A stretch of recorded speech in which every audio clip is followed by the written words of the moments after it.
É dia de conversar sobre uma das personagens mais fascinantes e, ao mesmo tempo, mais incompreendidas da tradição cristã. Maria Madalena, mulher presente nos evangelhos, foi por muito tempo confundida, silenciada e até ligada a histórias que não têm base real. Quem nos ajuda a entender a verdadeira identidade de Madalena é a pesquisadora e professora Vilma Tommaso, autora do livro Maria Madalena, História, Tradição e Lendas. Bom dia, professora, seja muito bem-vinda. Bom dia, Wilker. Muito bom dia para vocês todos.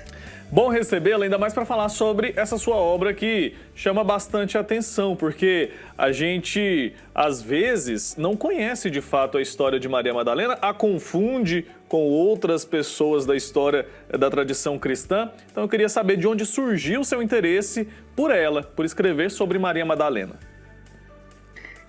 Maria Madalena é um personagem que sempre me instigou, justamente por ouvir tantas coisas sobre ela que eu não sabia se eram verdadeiras ou não. Então, quando fui fazer mestrado há muitos anos, eu resolvi pesquisar Madalena. E como eu sou especialista em arte sacra, eu falei, eu vou pesquisar Maria Madalena na arte. E foi o que eu fiz no meu trabalho de mestrado há muitos anos. Só que o livro é mais recente. Uhum. E o que mais te surpreendeu nas suas pesquisas aí para escrever esse livro? Teve algo assim que te chamou mais atenção que você gostaria de destacar?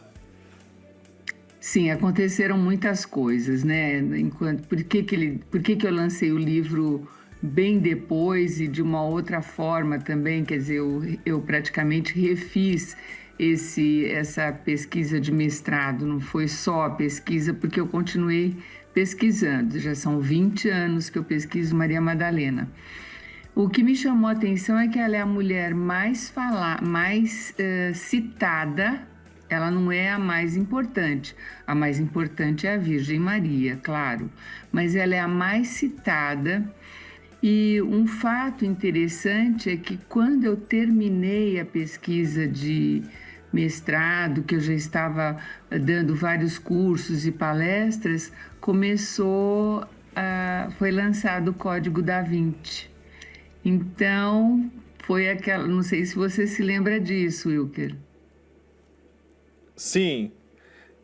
Então, deu mais ainda o que era para esclarecer, né? Eu tinha escrito uma pesquisa justamente para esclarecer e aconteceu o Código da Vinci, depois teve até o filme e tudo, e parece que confundiu mais, mas os caminhos de Deus são inescrutáveis, né? Porque saíram várias obras explicando sobre as questões ditas lá no Código da Vinci, e aí eu me animei, foi junto à editora Paulus, a lançar o livro, que aconteceu em 2020. Uhum. Viu? Então explica pra gente essa confusão que aconteceu. A que relacionavam Maria Madalena? Por que ela foi confundida tantas vezes e silenciada muitas vezes, relacionada a fatos que não têm base real? Bom, Maria Madalena é uma discípula. O que é discípula? Discípula é aquele que tem um mestre Jesus, claro.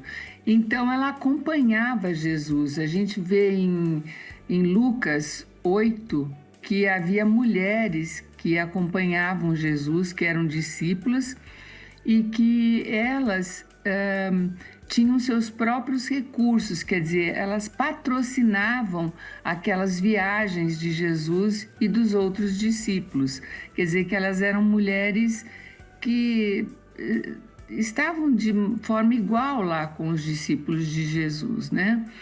E nesse Código da Vinci, nesse livro e muitas outras lendas, dizem que ela foi companheira de Jesus, que ela teria sido casada com Jesus. No Código da Vinci diz que ela teve uma filha com Jesus. E a gente sabe de fontes fidedignas que nada disso aconteceu, né? Uhum. Mas isso foi bem falado depois. Ela é realmente um personagem muito instigante e hoje, 22 de julho, nós celebramos a festa de Maria Madalena, não é mais memória, né? E isso é muito importante. Quem nos trouxe esse presente foi o Papa Francisco. A única coisa que eu quero também esclarecer é que já alguns padres da igreja, lá no comecinho, né? Eles já entendiam que Maria Madalena, por estar em João 20 como aquela que viu Jesus em primeiro lugar e foi anunciar, ela já era apóstolo, apostolarum, apóstola dos apóstolos, ou seja, aquela que vai anunciar aos apóstolos de Jesus. Perfeito. É muito bonito, né? É muito bonito. E é esse evangelho que a gente está tratando hoje aqui no nosso programa. E aí, ainda falando sobre essa confusão que associou Maria Madalena a uma mulher pecadora, eu quero entender qual que é o papel do Papa Gregório Magno, se ele teve influência nessa criação dessa imagem errada de Maria Madalena. O que aconteceu nesse período em que houve essa distorção? Não era bem uma distorção. Você sabe, Wilker, que os evangelhos, eles não dão muitas explicações das pessoas que estavam junto com Jesus. A gente não sabe, por exemplo, um exemplo clássico. São José é patrono da igreja. Não tem uma fala de São José. Sim. Nas escrituras, né? O que ele fala quando ele morreu, o que ele falava, o que ele conversava com Jesus, a gente não sabe. Então, por causa desse silêncio em relação a Madalena, as pessoas confundiam Madalena, além de ser Maria Madalena, né? Porque ela tinha vindo de uma cidade chamada Magdala, por isso que é Maria Madalena, confundiam com Maria, irmã de Lázaro, e confundiam também com a pecadora anônima, aquela que está em Lucas 7, no finalzinho de Lucas 7, aquela mulher que chega na casa de Simão e que Jesus está lá, ela entra, se ajoelha aos pés de Jesus, lava os pés de Jesus, chora, né? Com as lágrimas ela lava, com os cabelos ela enxuga e ela joga um bálsamo muito caro também. Então essa mulher é chamada de pecadora anônima, porque os fariseus que estavam junto com Jesus ficam horrorizados. Se ele soubesse quem é essa mulher, ele não deixaria que ela o tocasse. Mas o povo, nós estamos falando do Papa Gregório, você me perguntou, é no século V. Então, há muito tempo. Roma estava de uma forma muito decadente, porque o império tinha se mudado para Constantinopla, tinha muitas doenças, e o povo naquela época acreditava realmente que existia o inferno. O inferno continua existindo, só que ninguém acredita nele, né? Então as pessoas ainda não tinha a doutrina do purgatório, não tinha sido ainda totalmente entendida. Então foi estudado durante 1000 anos o purgatório, só para a gente entender, né? Então as pessoas achavam que se fizessem um pecado, depois de uma confissão, foi perdoada, fez um pecado, ia para o inferno. O Papa Gregório Magno, por uma questão de misericórdia, como o povo achava que Madalena... Perdemos ali a conexão com a professora Vilma. Restabelecemos aqui o contato, então, com a professora Vilma, e eu vou pedir para ela seguir ali falando para a gente a respeito desse contexto, né, e da vida de Maria Madalena. Vou pedir para a senhora continuar, por favor. Eu estava falando do Papa Gregório Magno. Ele é Magno, só tem outro Magno, que é o Leão Magno. Ele era importante. Então, não é que ele errou. Ele, por uma questão de misericórdia, ele falou, olha, vamos pensar, vocês acham que Madalena era tão pecadora, mas foi a ela que Jesus apareceu em primeiro lugar. Então, se ela muito pecou, ela muito amou. Então, e Jesus pede para ela ir anunciar aos outros também. Então, o nosso Deus não é um Deus que nos castiga, é o Deus da misericórdia. Foi isso que ele quis mostrar. Sabe, Wilker, eu dedico um capítulo inteirinho só a falar do do Papa Gregório Magno, porque ele foi importante, embora ele seja caluniado também, assim como a Madalena, né? Então a gente pode dizer que se trata de uma injustiça. Eu não posso dizer, não sei, pode ser injustiça, porque, na verdade, o que as pessoas fazem? Os pesquisadores pegam que ele juntou as 3 mulheres, mas não é que ele juntou. Na tradição já havia essa junção, sabe?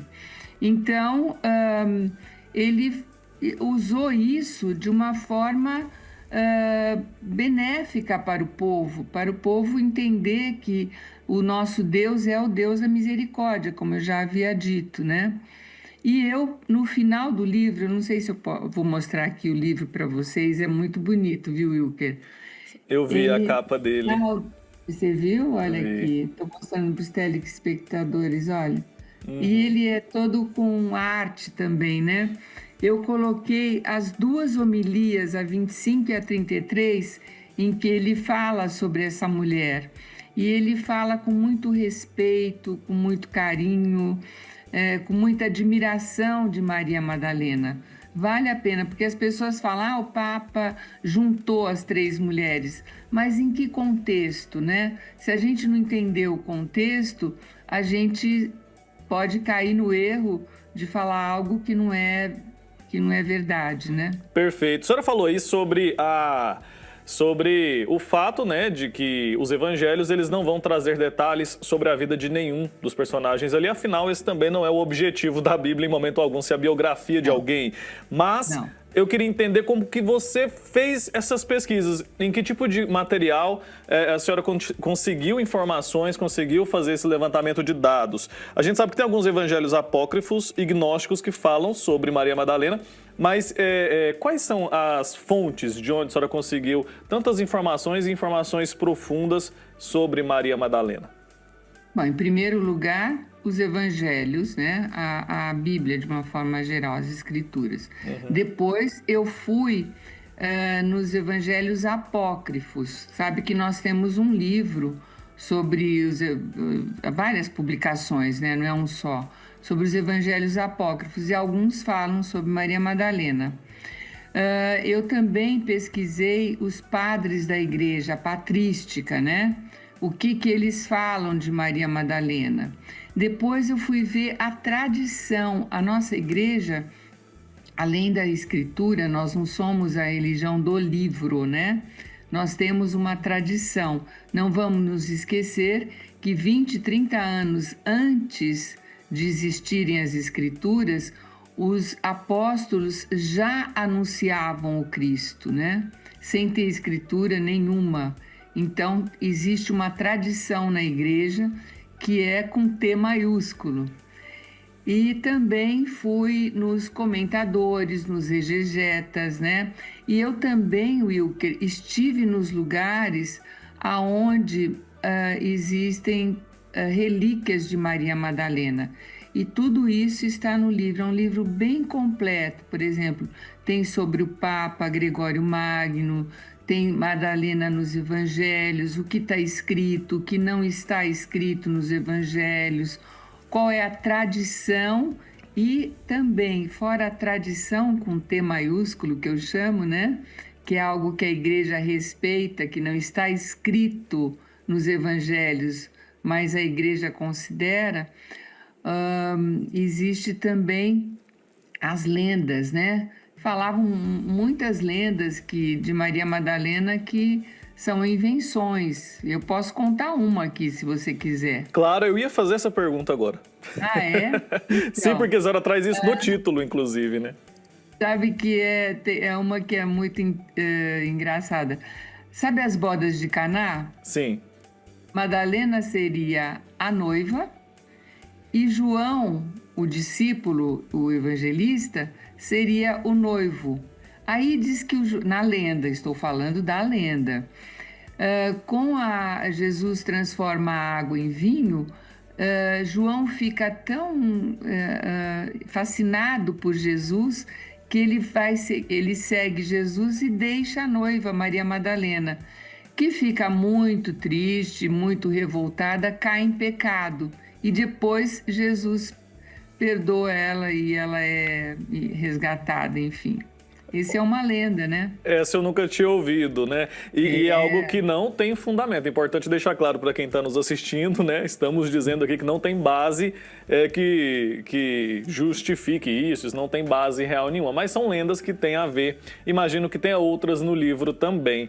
Tem outras, mas sabe uma coisa engraçada, Wilker? Como é tão forte essa história das lendas, toda vez que eu falo com o público, assim, eu prefiro sempre falar da tradição e o que está no Evangelho, o que não está no Evangelho. Eu evito um pouco falar das lendas, porque as lendas às vezes são tão instigantes que as pessoas querem que seja verdade, viu? Então, se interessam mais, né, pelas lendas ali. É verdade. Professora, muito obrigado pelo seu tempo aqui. Tinha muito assunto ainda, gostei bastante de conversar com a senhora. Parabéns pelo trabalho e até a próxima, viu? Muito obrigada, até as ordens. Um abraço a todos. Abraço, tchau, tchau.